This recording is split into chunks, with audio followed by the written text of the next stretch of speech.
Allô?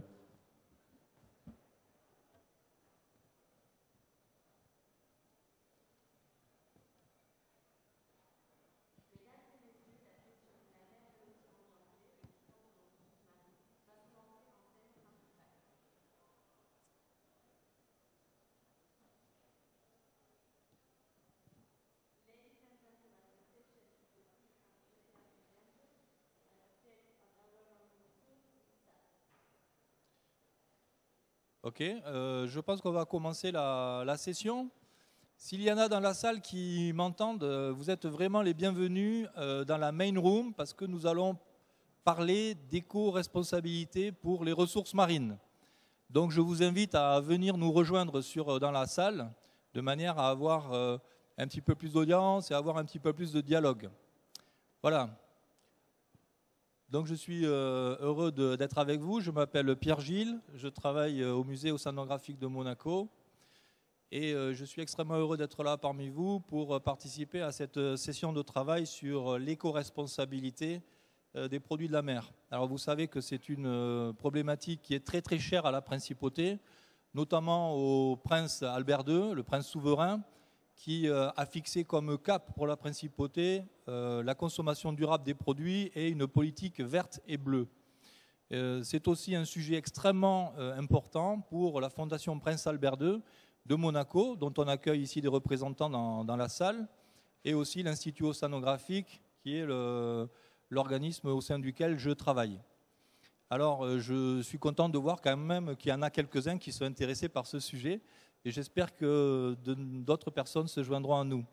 Alors, je voulais remercier les invités qui sont sur le plateau, qui sont des personnalités. À ma gauche, nous avons Philippe Clé, qui est le chef étoilé du restaurant De Jonkman à Bruges. C'est un chef étoilé, on en parlera tout à l'heure de son pédigré. Nous avons à gauche de Philippe Clé, nous avons monsieur Frédéric Lemanac, qui travaille au sein de l'ONG Bloom.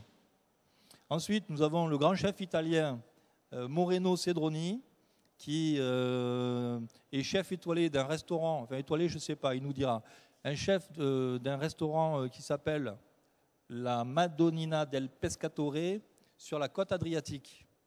Donc bienvenue. Et puis nous avons enfin monsieur Édouard Lebar, qui est responsable France du Marine Stewardship Council, qui est un organisme de certification des produits de la mer. Et il nous expliquera un petit peu son activité.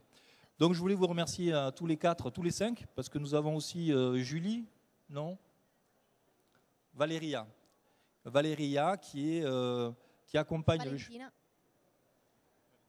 Valentina, pardon, qui accompagne le chef Moreno Cedroni et qui fera la traduction du français à l'italien. Alors, avant de parler, d'avoir cet échange et ces différents points de vue, je proposais de vous faire une petite présentation sur l'éco-responsabilité des produits de la mer, parce que je pense que c'est important de poser quelques bases qui permettront d'entamer la discussion. Alors j'ai préparé un petit PowerPoint que je vais dérouler devant vous et je vais essayer d'aller le plus vite possible. Alors tout le monde sait que le poisson c'est bon, c'est bon pour la santé, c'est bon pour le commerce, est-ce que c'est bon pour la mer? Je ne sais pas, en tout cas on va voir.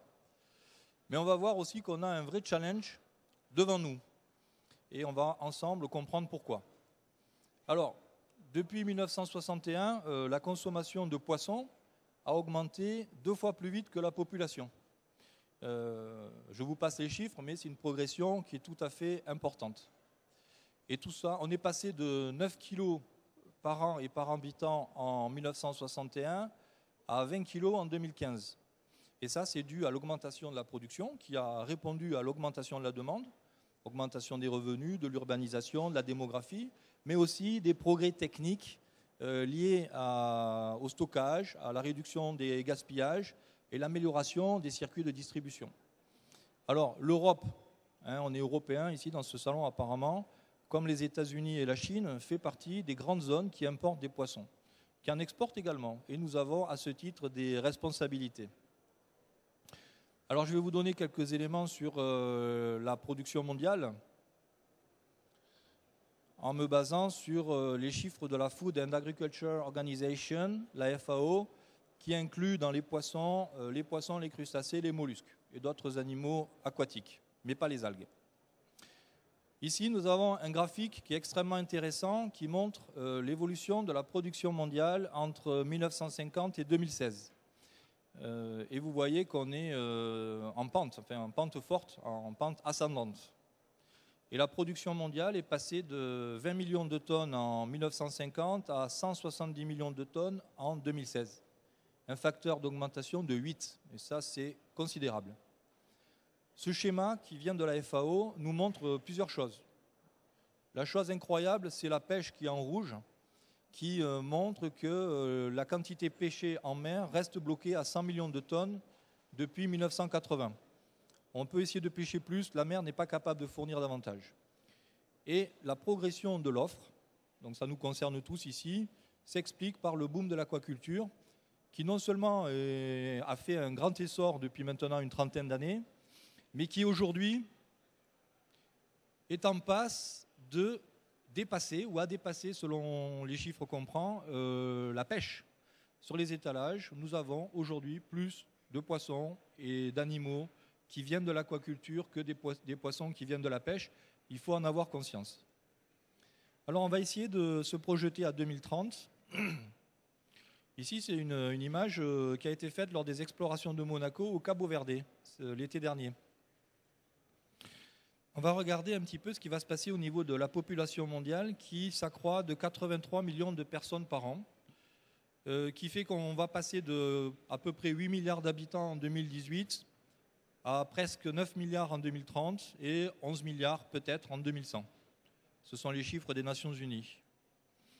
Alors, la production, si on considère que la demande et la technologie continuent de se développer au même rythme qu'actuellement, la production sera de 210 millions de tonnes avec une consommation, enfin une demande de 260 millions de tonnes et il y a un trou de 50 millions de tonnes.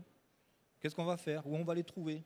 Est-ce que l'aquaculture va répondre à cette demande? Personne ne sait. Alors là, j'aimerais aujourd'hui, vous qui êtes les chefs de la gastronomie et aussi des fournisseurs ou des prestataires au service des chefs de la gastronomie, vous passer quelques messages. Déjà, je voulais vous dire que la capture des poissons sauvages, c'est la dernière collecte d'animaux sauvages sur la planète pour nourrir les hommes. Si on transpose à la terre, c'est comme si on capturait des mammifères et des oiseaux pour nourrir la planète. Voilà. C'est un petit parallèle qui est intéressant à faire. Ce que je voulais vous dire aussi, c'est que les espèces capturées sont des composantes d'écosystèmes plus larges et que ces espèces font partie de la biodiversité. Et à ce titre, elles jouent un rôle crucial dans le fonctionnement des écosystèmes. En d'autres termes, et là on a un petit dessin, elles ne sont pas là que pour être mangées. Il faut le savoir. Alors, quelques notions d'impact de la pêche sur les espèces et les écosystèmes. Le premier impact, c'est l'appauvrissement des stocks. Et là, on a autour de nous, sur le plateau, des spécialistes en la matière. Là, je ne vais pas rentrer dans les détails, mais vous voyez le graphique à gauche qui montre l'effondrement de la pêche de la morue à Terre-Neuve, qui, malgré une interdiction de la pêche totale en 2003, les stocks ne se sont jamais reconstitués. Et peut-être qu'ils ne se reconstitueront jamais. Ici, nous avons une figure assez éloquente qui reprend l'état des stocks au niveau mondial entre 1950, je crois, et 2015. Et on voit en rouge les stocks de poissons qui sont surexploités, qui ne cessent de grandir et qui représentent aujourd'hui 30%. Le reste, c'est à 60% exploité aux limites maximum. On ne peut pas demander plus. Et au niveau mondial, 10% des stocks restent sous-exploités. Alors, quelques impacts de la pêche que vous connaissez tous, avec un exemple incroyable, c'est la demande en ailerons de requin de la part de l'Asie notamment, qui a fait baisser de 90% les stocks de prédateurs pélagiques. Mais on peut parler de la même chose pour les espadons, pour le thon. On a des nouvelles demandes au niveau mondial, comme par exemple une demande de la part de certains pays d'Asie en branchies de Raymanta. Ce qui fait qu'il y a une pression importante, intense sur les stocks de Raymanta aujourd'hui.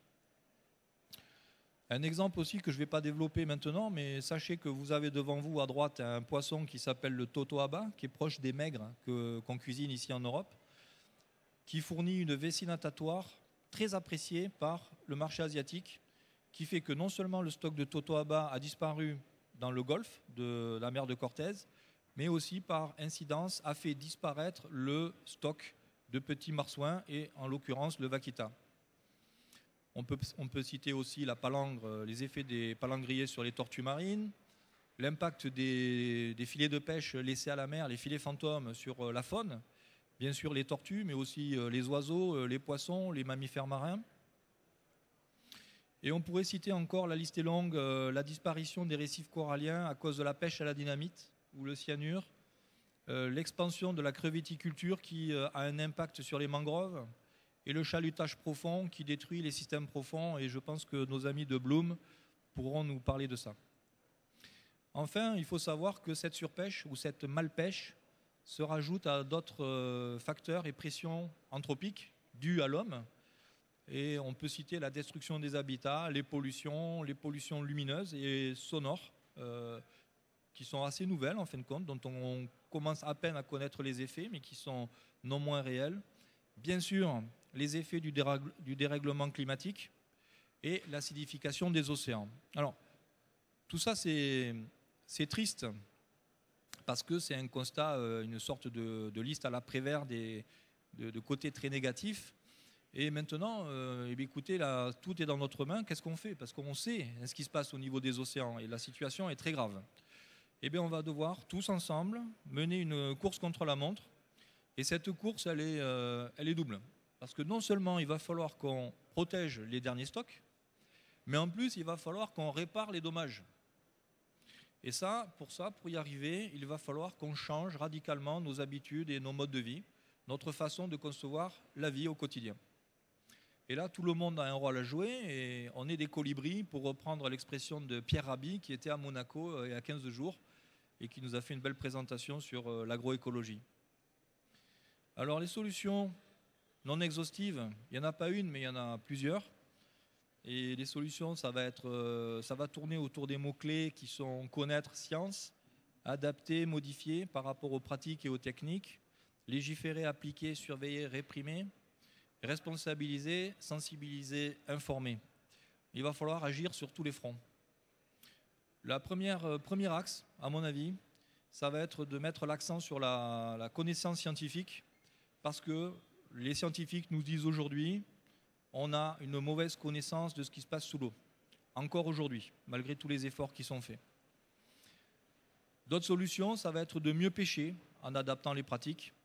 Il va falloir qu'on gaspille moins. Il faut savoir quand même que 35% des poissons qu'on pêche ne terminent pas dans les assiettes.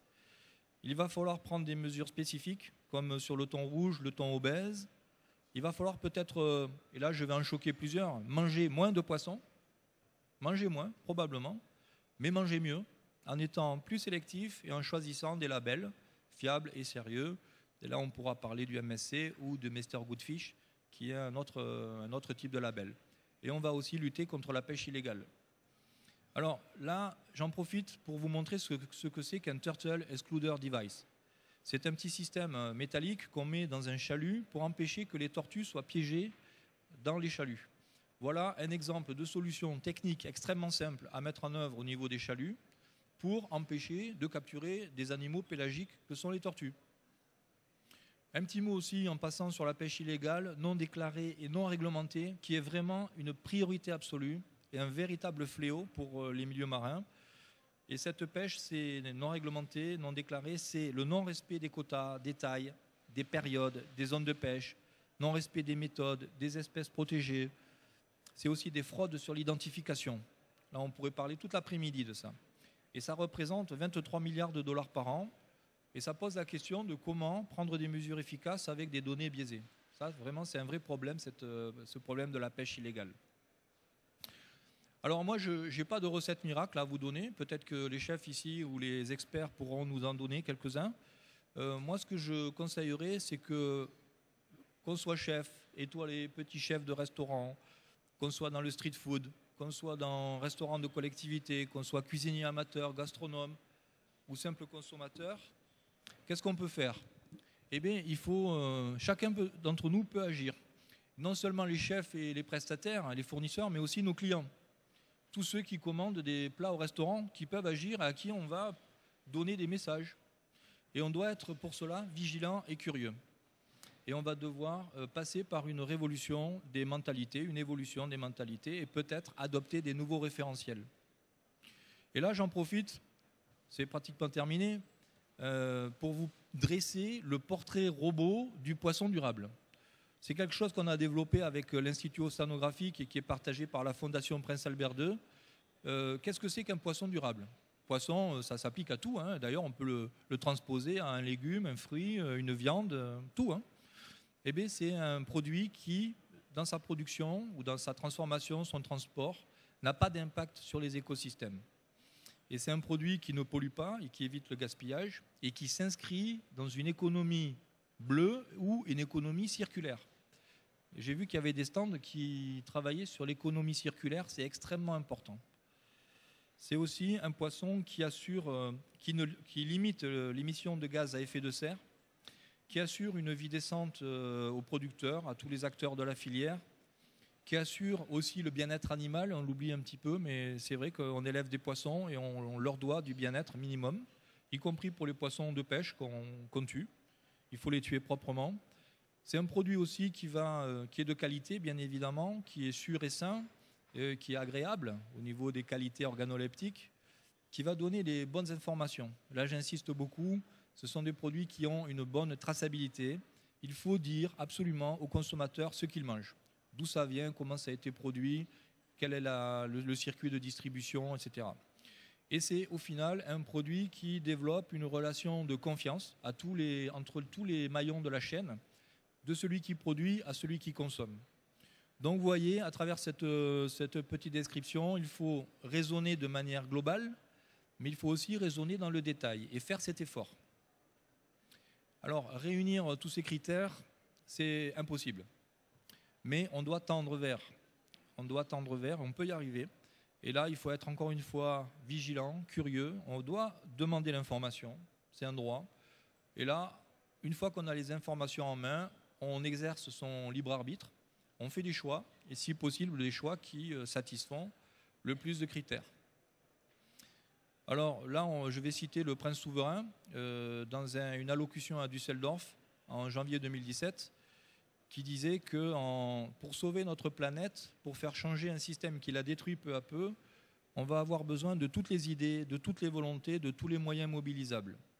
On aura besoin de multiplier les initiatives, des plus confidentielles aux plus globales, des plus classiques aux plus innovantes, et on va avoir besoin de tout faire pour convaincre ce monde de changer avec nous. Tel est aujourd'hui notre destin, le destin de nos générations. L'importance d'avoir les jeunes dans la boucle. Prendre ces problèmes à bras-le-corps pour sauver cette planète avant qu'il ne soit trop tard. C'est notre responsabilité et c'est pourquoi nous sommes ici, au Salon des Chefs. Voilà, je voulais terminer cette petite présentation par un petit clin d'œil au musée océanographique qui consacre un petit chapitre sur la consommation durable des produits de la mer au sein d'une exposition qui s'appelle Monaco et l'océan, que je vous invite à venir voir au musée océanographique. Voilà, merci pour votre attention. Les bases sont posées et je crois qu'aujourd'hui il va falloir qu'on agisse tous. Alors je vais passer la parole à qui en premier? Alors à Philippe Clé. Philippe Clé qui est ici à ma gauche, qui est un grand chef belge qui travaille au sein du restaurant de Jonkman à Bruges.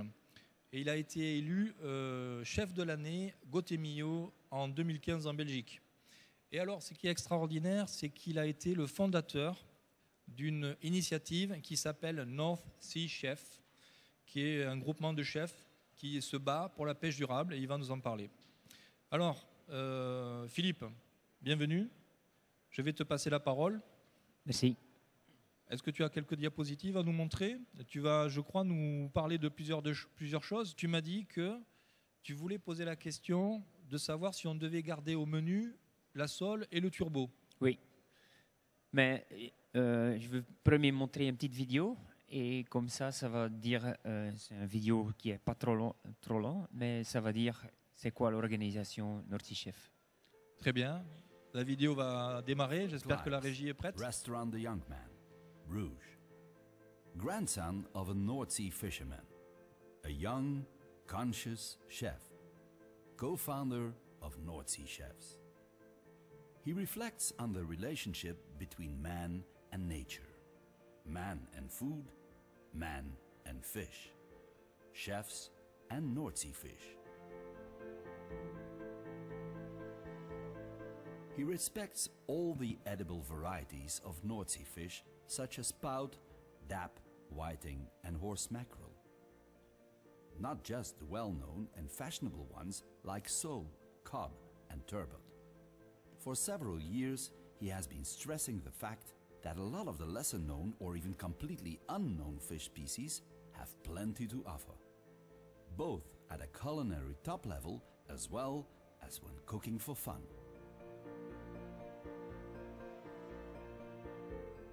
Certain fish varieties are often considered as bycatch without any commercial value. People are not aware of their existence nor of the culinary possibilities that the fish have to offer. By using these lesser-known fish varieties in their dishes, Philip Kleis and his friends of North Sea Chefs want to show their respect for all kinds of fish. They want to create a new value that not only nature can benefit from, but also all the different members in the process: fishermen, distributors, chefs, and consumers. Once people are aware that the lesser-known North Sea species are just as tasty or even tastier than the famous varieties, the demand for these undervalued fish will increase.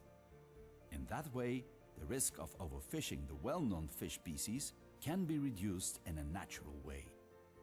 That is why North Sea Chefs is arguing for local and seasonal North Sea fish instead of imported foreign farmed fish, which very often lacks flavor and texture. This point of view has been written down in a charter, which is being embraced by more and more chefs as members of the North Sea Chefs.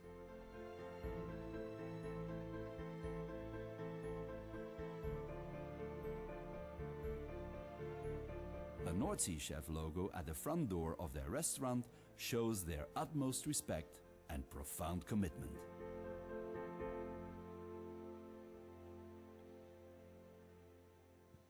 Voilà.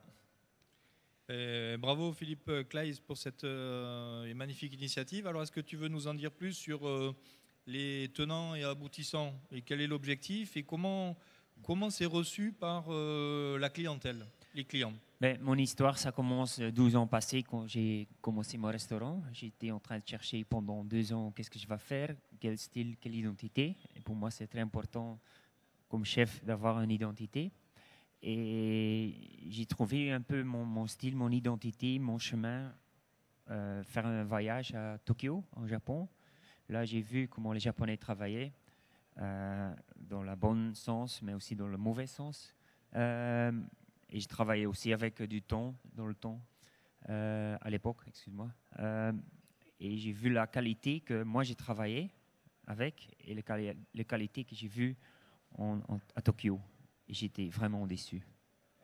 Oui, c'était catastrophe. Et je dis, qu'est-ce que tu fais? Et je suis rentré à la maison.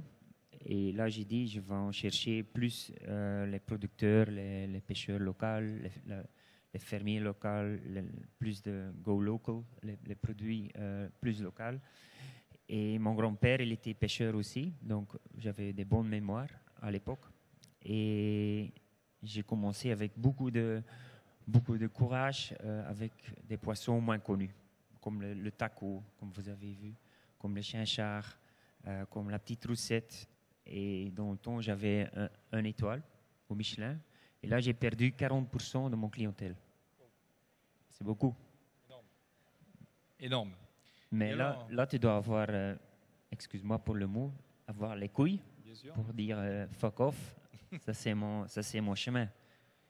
Et je dois changer la mentalité de mes clients. Et avec mon copain, là, Rudy, on a cherché une solution sur ça et on a créé cette organisation avec un chef. Et nous, on dit, chaque poisson, on donne une identité et on dit aux gens en Belgique qu'est-ce qu'ils peuvent faire avec. Parce que tout le monde connaît la sole ou le turbo ou le cabillaud, mais pourquoi on doit manger la sole? C'est parce que c'est nous qui le veut. Et ça, c'est mauvais. Parce que si tu sais, en Belgique, ils pêchent 1 kilo de poisson, 1 kilo de sole, on jette ça. Ça, c'est plus de 7 ans ici. C'est tuer la mer. Ah oui. Et la sole, ça ne m'intéresse pas. Hier, j'ai eu un chef ici et j'étais en train de parler. Il dit, mais moi, je dois mettre la sole sur la carte parce que les gens ne veulent pas le manger, mais ce n'est pas le chemin correct. On doit changer vraiment la mentalité des gens, des consommateurs, mais aussi des grossistes aussi, parce que on doit changer les pêcheurs, on doit changer les chefs, on doit changer les consommateurs, mais aussi les grossistes. Alors, Philippe, une question. Tu as des contacts directs avec les pêcheurs ou tu passes par des distributeurs qui récupèrent ces bycatch, entre guillemets? Oui. Donc, on travaille ensemble avec les pêcheurs et pour moi, ça c'est aussi une manière pour sauver notre mer en Belgique ou en Europe, mais aussi pour aider notre pêcheur parce que c'est aussi leur business et s'ils ne gagnent pas de sous, la pêche va être morte, c'est parti.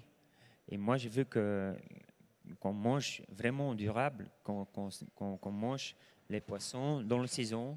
Mais par exemple, le cabillaud, ça, je ne mets jamais sur la carte parce que moi, le cabillaud, c'est une histoire comme le thon rouge. Si on reste manger, si on mange le cabillaud comme aujourd'hui, dans 10 ans, on n'a plus de cabillaud. C'est trop pêché. Et chez nous, on a 7 ou 8 sortes de poissons qu'on peut remplacer le cabillaud. De même qualité, on peut faire les mêmes recettes, mais on fait pas. Est-ce que tu peux citer les 4 premiers qui te viennent à l'esprit en alternative au cabillaud? Donc tu avais cité le taco. Oui, le taco, le flétan, le merlu, le couves, lieu noir. Oui. Ce sont toutes des sortes qu'on peut... La langue aussi. Ce sont toutes les sortes qu'on peut faire les mêmes préparations.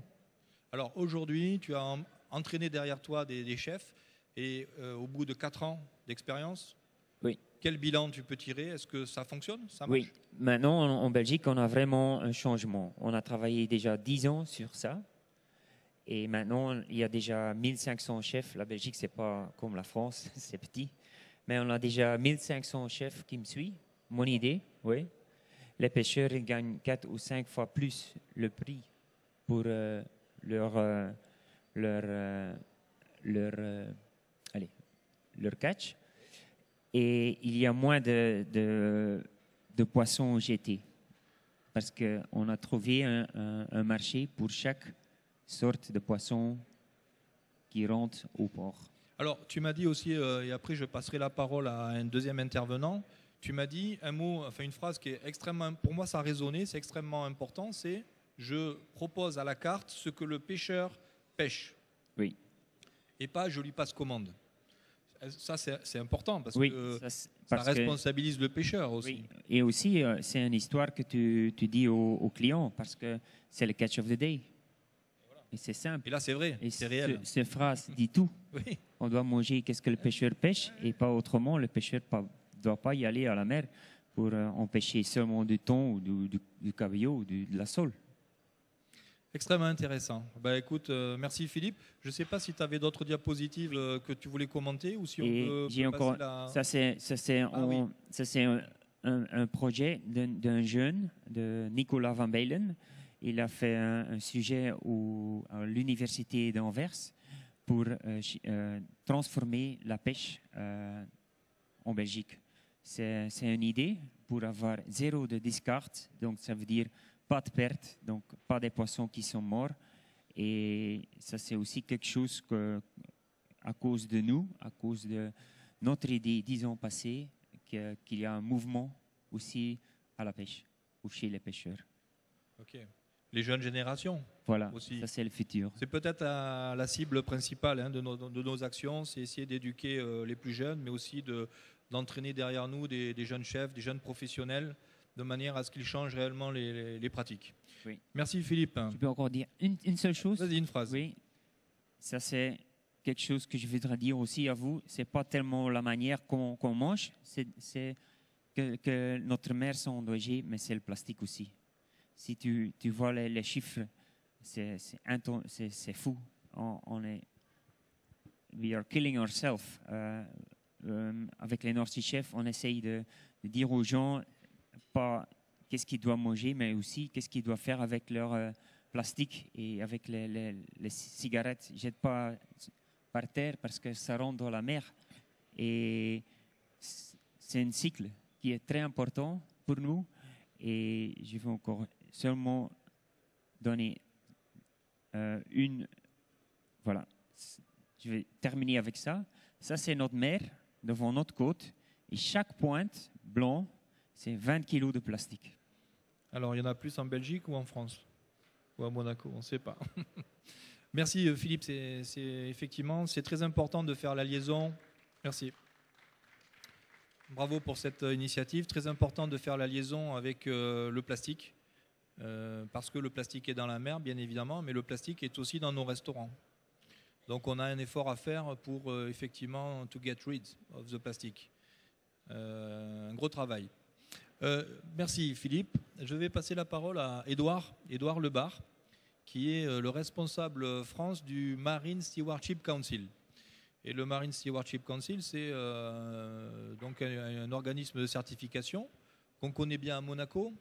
Alors Édouard est une personne qui est passionnée par... Ah non, c'est Frédéric qui m'avait donné ces éléments. Oui, c'est ça. Depuis son enfance, c'est bien ce que tu m'as dit tout à l'heure, tu trempes dans la mer, en fin de compte, et tu as beaucoup navigué du côté de la Corse. Et tu as une passion, et cette passion t'a naturellement amené vers la connaissance du milieu marin via des études en agronomie, ce qui permet de faire la liaison entre ce qui se passe à terre et ce qui se passe en mer. Et ça t'a amené justement à essayer de faire quelque chose pour les océans. Et là, tu travailles au sein d'un grand groupe maintenant, on va dire, une grande organisation qui certifie des pêcheries. Alors, tu vas nous expliquer un petit peu ce que tu fais. Je te laisse la parole. Oui, merci beaucoup. Donc je travaille en effet, alors pas pour un grand groupe, c'est une organisation qui est une organisation à but non lucratif, qui est en fait pas un organisme de certification, parce que nous-mêmes, nous ne certifions rien, mais en fait qui a créé un système qui permet en effet de certifier des pêcheries durables sur, en gros, 3 grands principes. C'est que la pêcherie opère sur un stock qui est en bon état, dont la population est saine, que la pression de pêche qui est mise sur ce stock ne va pas entraîner sa réduction. Deuxième grand principe, c'est que l'écosystème soit respecté, en tout cas que les dommages qui y sont faits ne soient pas irréversibles. Et le troisième grand principe, c'est qu'on ait un système de gestion dans cette pêcherie, donc en gros des règles qui sont appliquées par les pêcheurs pour assurer qu'à long terme, elle va être durable. Donc ça, en gros, c'est la façon dont on définit la pêche durable. Et donc les pêcheries, ce qu'on appelle une pêcherie, en gros, c'est un ensemble de bateaux qui va pêcher une même espèce avec un même engin au même endroit sur une même population, sont certifiés. Et derrière, en fait, ce qui est important, c'est de faire le lien avec le consommateur. Parce que là, on a parlé des actions d'un restaurateur qu'il faut saluer. Mais on a aussi une responsabilité en tant que consommateur. Le consommateur, derrière, lui, achète son produit. Alors, de temps en temps dans vos restaurants, mais aussi de temps en temps chez un poissonnier. Mais dans une grande partie, il faut le savoir en France, au supermarché. C'est-à-dire que la plupart des achats de poissons aujourd'hui se font dans la grande distribution. Et donc, il faut aussi pouvoir parler à ces consommateurs-là. Et surtout, on sait aujourd'hui, les études le montrent, qui sont en demande en fait, pour pouvoir s'y retrouver, parce qu'aujourd'hui, pour un consommateur, c'est très dur de s'y retrouver. Et donc, la position de ce petit label bleu sur des produits, alors ça peut être n'importe quel produit de la mer. Hein. Ça peut être un produit de la mer sur un étal frais, mais ça peut être aussi un produit de la mer surgelé qui va se retrouver dans les ménages. Et donc, ça permet en fait aux consommateurs qui n'y connaissent pas grand-chose aujourd'hui, il faut bien le dire, de s'y retrouver. Et derrière, donc, ça permet aux pêcheries, ça permet à inciter en fait aux pêcheries de s'améliorer et d'aller justement vers plus de durabilité. Et c'est donc un programme aujourd'hui qui certifie pas loin de 15% des captures mondiales. Et on espère que ça va continuer à avancer parce que plus on aura de pêcheries certifiées, plus ça voudra dire qu'on peut combattre ce problème de la surpêche. Et justement, je voulais rebondir un petit peu sur ce que vous disiez tout à l'heure, c'est qu'il faut... vous aviez parlé du problème de la morue à Terre-Neuve. Là, on a connu en effet une catastrophe écologique qui a été aussi une catastrophe économique et sociale. Hein. C'est 35 000 emplois qui ont été perdus du jour au lendemain.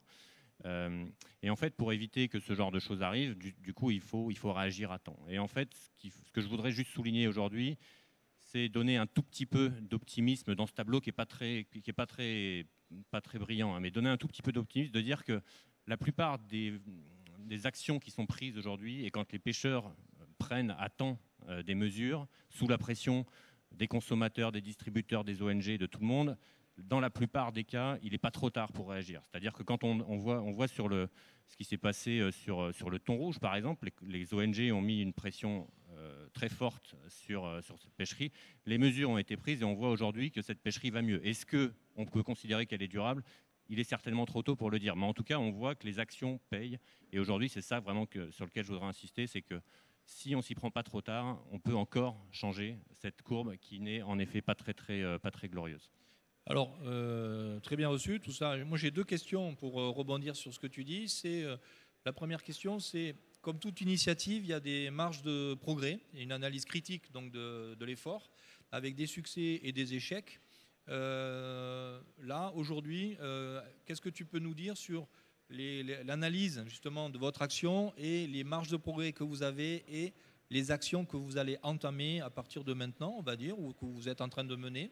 Et la deuxième question qui est liée à la première, c'est est-ce que tu as des priorités en termes de stock sur lesquelles le MSC doit travailler? Je ne sais pas, moi j'ai vu qu'on parlait beaucoup du thon obèse ces derniers jours, notamment avec un échec apparemment assez retentissant à l'ICAT, qui est l'organisme des régulations du thon, qui ne s'est pas mis d'accord pour le thon obèse du Pacifique. Et beaucoup disent qu'on va à la catastrophe avec ce thon obèse qui va suivre probablement le mauvais exemple du thon rouge avant qu'il se rétablisse.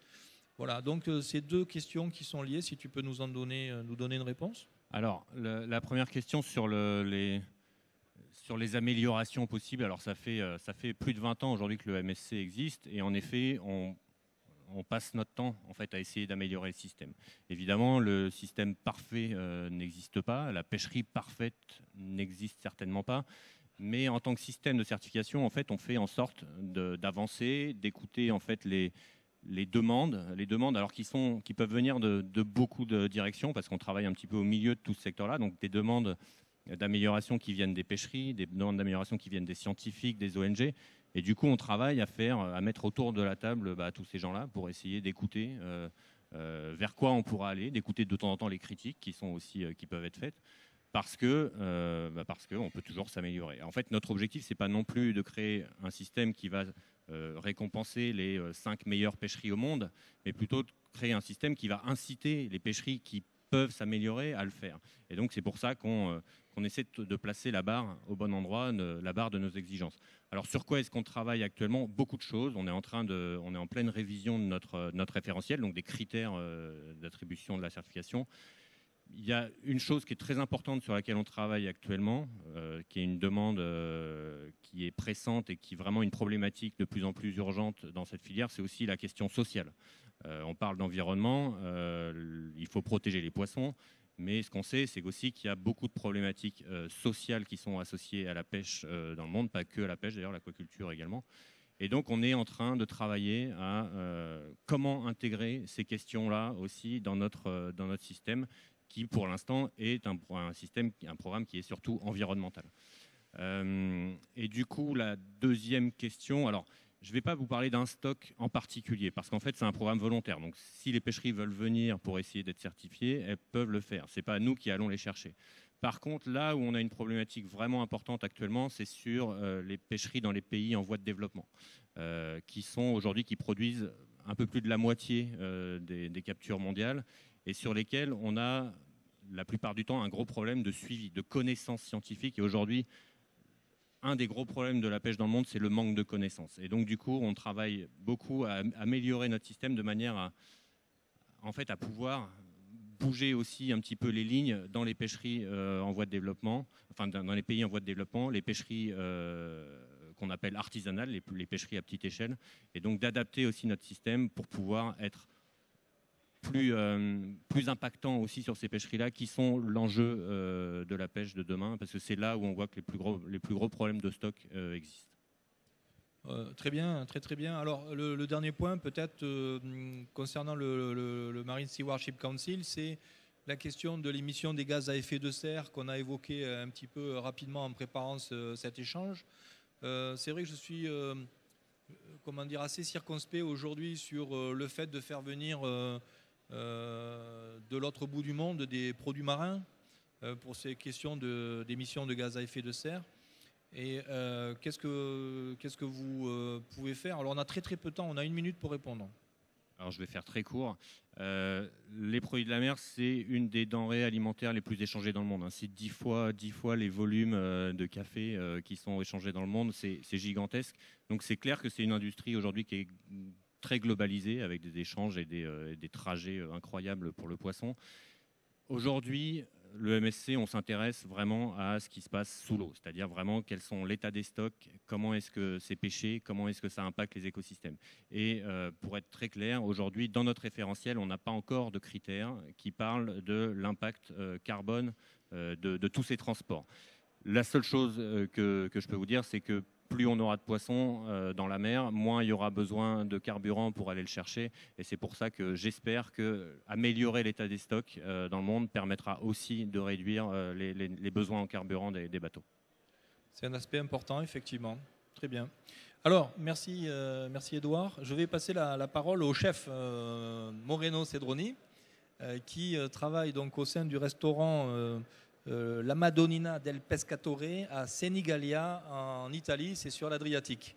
Alors le chef a eu la première étoile Michelin en 1996, si je comprends bien. En novembre 2006, il a obtenu une 2e étoile Michelin, donc c'est une belle progression. Et en 2012, apparemment, le Wall Street Journal a inclus la Madonnina del Pescatore parmi les 10 meilleurs restaurants de poissons en Europe.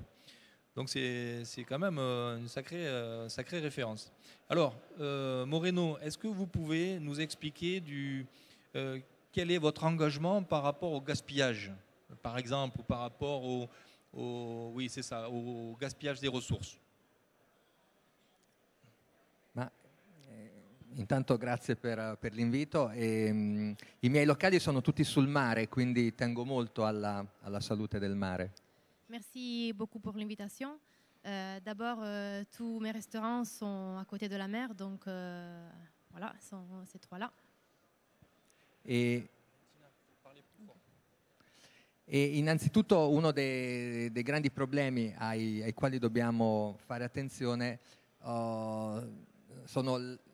uno dei grandi problemi è la plastica, perché buttiamo in acqua troppi oggetti di plastica.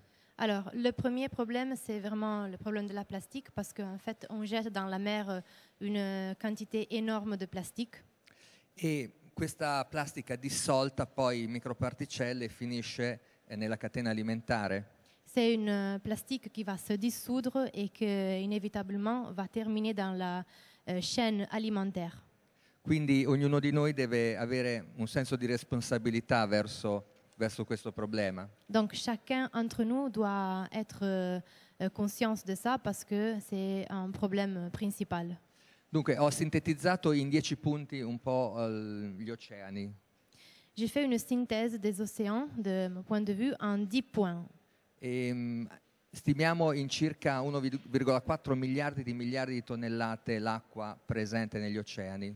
Alors en total, nous avons à peu près 1,376 millions de kilomètres cubes d'eau dans les océans. E l'acqua del mare è 2,5% più pesante dell'acqua dolce e in Norvegia c'è l'acqua più pesante di tutti i mari. Alors, l'eau salée, l'eau de la mer, est 2,5 fois plus lourde que l'eau douce. Et dans l'eau de la Norvège, elle est encore la plus lourde de toutes. E le circolazioni dell'acqua sottomarine si spingono dalle correnti del Golfo fino alla Norvegia. Et les courants des océans, les courants marins, ils vont Dalle correnti del Golfo fino alla Norvegia. à partir des courants du Golfe jusqu'à la Norvège. E invece nel Pacifico queste correnti non ci sono, le acque sono più vecchie, non c'è ricambio di acqua. Par contre, dans l'océan Pacifique, il n'y a pas ce change d'eau, donc il n'y a pas cette circulation d'eau. Il n'y a pas une rénovation. E ci sono le acque più vecchie. On Poi trouve les eaux les plus anciennes. queste correnti non si possono invertire perché fanno parte della circolazione della Terra. On ne peut pas changer ces circulations parce qu'elles font partie du système de la planète. E lungo le coste occidentali dei continenti ci sono le zone più pescose del mondo. Et tout au long des côtes africaines, on a les parties de la mer les plus riches de pêche. Perché il plankton dal fondo del mare viene fatto risalire verso la superficie. Parce que le plancton, grâce à ces circulations, il va monter vers l'eau, vers la partie supérieure de l'eau.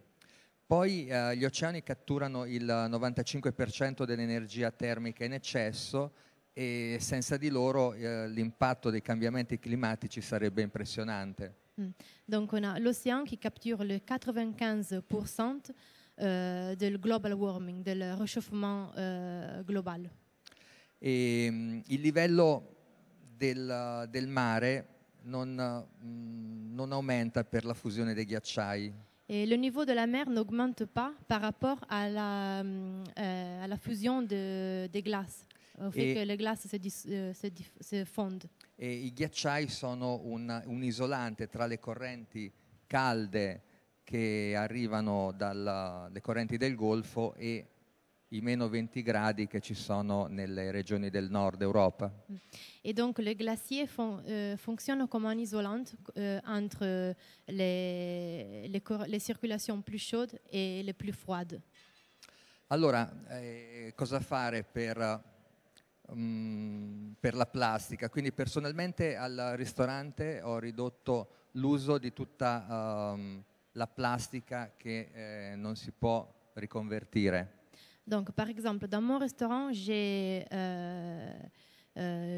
prohibé l'utilisation de tout type de plastique qu'on ne peut pas réutiliser. E poi partecipo al programma del National Geographic. Et je participe au programme du National Geographic che mostra i danni di questi 9 milioni di plastica nel mare e cosa hanno fatto. Ecco. Qui nous montre qu'est-ce que c'est 9 millions de tonnes de plastique dans la mer, ils ont produit aujourd'hui. Poi naturalmente il mare è sotto pressione nel Mediterraneo, il 90% degli stock ittici sono soggetti a sovrapesca. Et les stocks dans la Méditerranée maintenant sont sujets à une overfishing, donc à une surpêche, disons. Anche se dicono che la situazione con la pesca del tonno sia in miglioramento. Même s'ils disent que la pêche du thon rouge est en train d'améliorer. Naturalmente concludo prendendo ad esempio la Norvegia che ha affidato il suo futuro alla pesca invece che al petrolio. Je veux conclure en faisant en portant à l'honneur la Norvège qui a décidé de regarder à l'avenir en regardant la pêche plutôt que le pétrole. E a noi cuochi dico di dirigerci su specie abbondanti, ben gestite e che provengano da una pesca sostenibile. Et je préconise à tout le monde, à tous les chefs, d'utiliser les variétés de poissons les plus abondantes donc, et les variétés durables, donc, où on a plus de poissons. E soprattutto di evitare specie catturate o allevate in modo dannoso. Et surtout d'éviter tout type de poissons d'élevage et élever surtout en façon non durable. Ma c'è anche un grande problema che è la pesca per trasformare il pesce in concimi. Il y a aussi un autre sujet. Il existe la pêche utilisée pour développer des autres élevages. Quindi dobbiamo limitare o quasi ridurre l'uso di pesci di allevamenti che usano mangimi provenienti da pesce. Donc il faut vraiment limiter ou éviter totalement la pêche de l'élevage qui utilise des autres poissons. Quindi in conclusione pesci locali, pesci stagionali che siano nostri o che siano anche di paesi vicini e comunque che rispettino i requisiti di sostenibilità. Donc, pour conclure, il faut utiliser des pêches locales de saison ou même de pays qui sont proches de nous, mais qu'on a la sûreté que sont des pêches qui viennent de la pêche durable. Grazie per l'attenzione. Merci beaucoup. Bravo. Merci Moreno. Alors, j'aurais beaucoup de questions à vous poser, mais le temps passe très très vite. Peut-être je poserai une question plus tard, mais notamment par rapport à l'evementi, c'est-à-dire l'aquaculture en Adriatique, là, qui permet d'élever des espèces comme les mulets, par exemple, ou des espèces un petit peu durables. Mais je poserai la question plus tard. Je vais passer la parole à Frédéric Lemanac, qui est ici, qui est le directeur scientifique de l'ONG Bloom, dont on connaît les actions, notamment engagées par Claire Nouvian, qui est la fondatrice de cette ONG, qu'on connaît un petit peu à Monaco. Et Frédéric Lemanac est donc le directeur scientifique. Et je pense qu'il n'a pas de diapo à nous présenter. J'aimerais lui poser une question, ensuite libre à lui de partir sur d'autres pistes, mais de nous parler un petit peu de cette nouvelle campagne que j'ai vue sur le net pour la défense des pêcheurs artisans. Ce qui rejoint l'action de Philippe Claeys, le travail de Moreno et aussi Édouard Lebar qui souhaite impliquer de plus en plus les communautés locales, je dirais, dans ce processus de durabilité.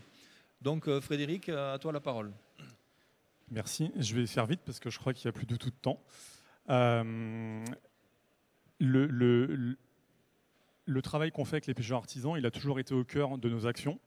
Là, on le met vraiment en avant parce qu'on a une campagne en ce moment contre la pêche électrique qui met vraiment en avant cette compétition qui existe entre la pêche industrielle ultra efficace et les pêcheurs artisans le long des côtes.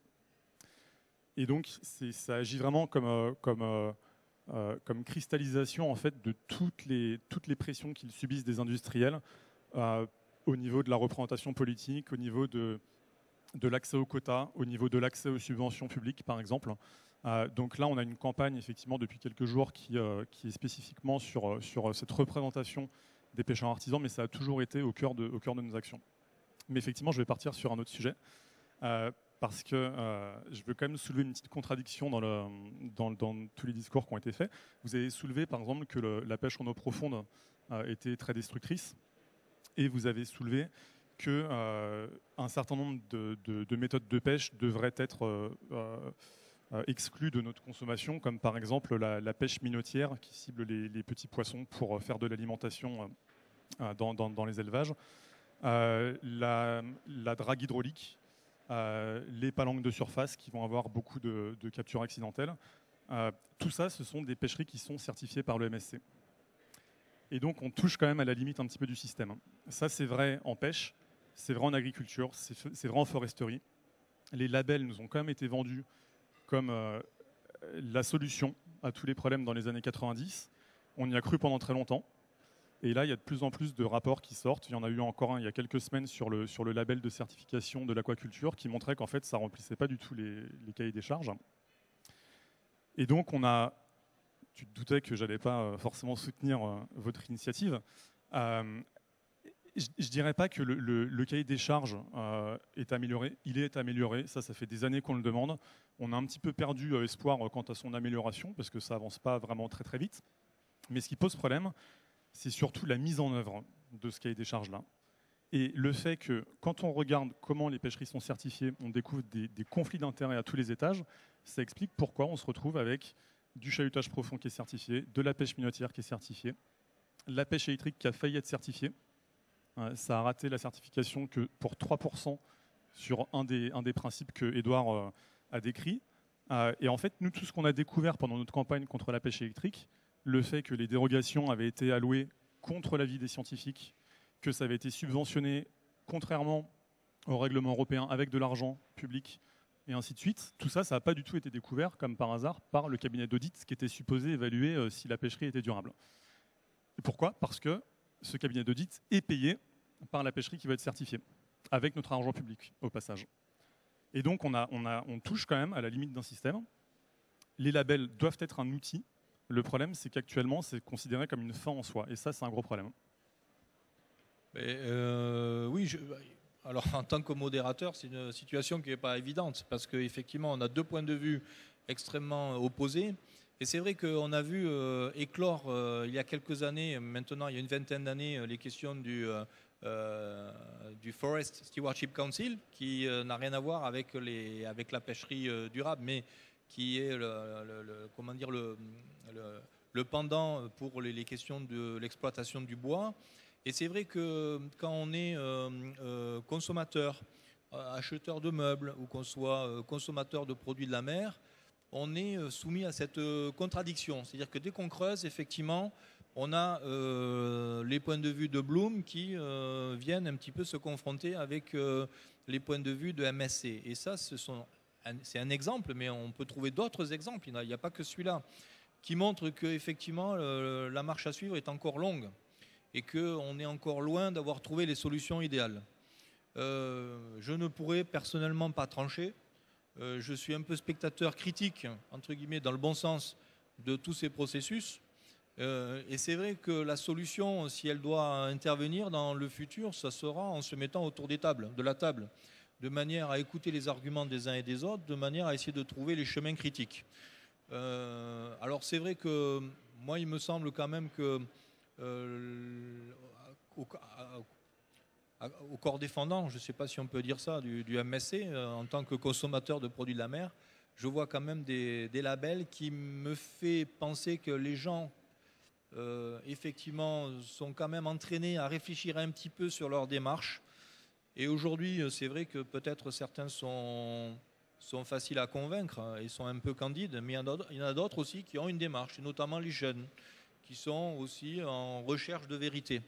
Et je pense sincèrement que, je vais passer la parole à Édouard pour quasiment conclure, et je pense que les jeunes, quelque part, seront la solution, parce qu'effectivement, ils vont savoir mettre le curseur à certains endroits qui va entraîner des améliorations. Voilà, c'est mon point de vue.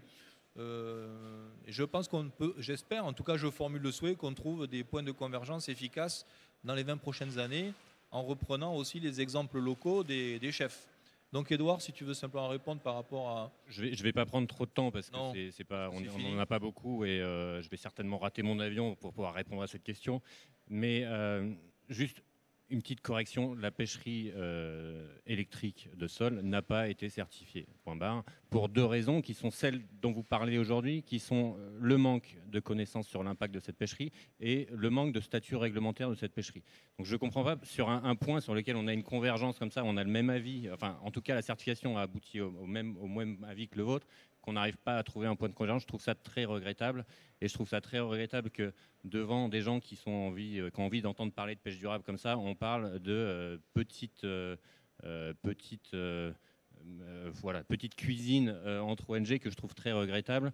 La pêcherie, elle n'a pas été certifiée, point barre. Après, sur dire que le MSC certifie le chalut de fond certifie la palangre, etc. C'est faux. Le MSC certifie des pêcheries, ne certifie pas des engins de pêche. Donc c'est des pêcheries qui, au cas par cas, sont étudiées. Et dans certains cas, en effet, le chalut de fond est certifié. Et d'ailleurs, vous travaillez vous-même, vous faites du conseil pour l'entreprise aujourd'hui qui fait certainement le plus de chalut de fond aujourd'hui en France, pour améliorer les pratiques, ce que je trouve très bien. Je ne comprends pas que, encore une fois, là-dessus, on n'arrive pas à se mettre d'accord en disant de temps en temps, les choses peuvent s'améliorer et il faut accompagner ça.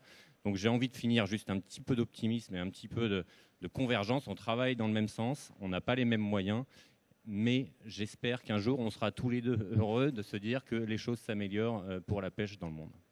Bon, ben espérons. Écoutez, je remercie Édouard, Moreno, Frédéric et Philippe de m'avoir rejoint sur ce plateau. Et c'était bien de confronter les points de vue et de retenir en fin de compte les combats qu'il reste à mener. Ils sont nombreux, hein, rien n'est gagné, on est loin du compte. Et ensemble, je pense qu'on va y arriver. En tout cas, bravo pour vos initiatives. Merci à tous.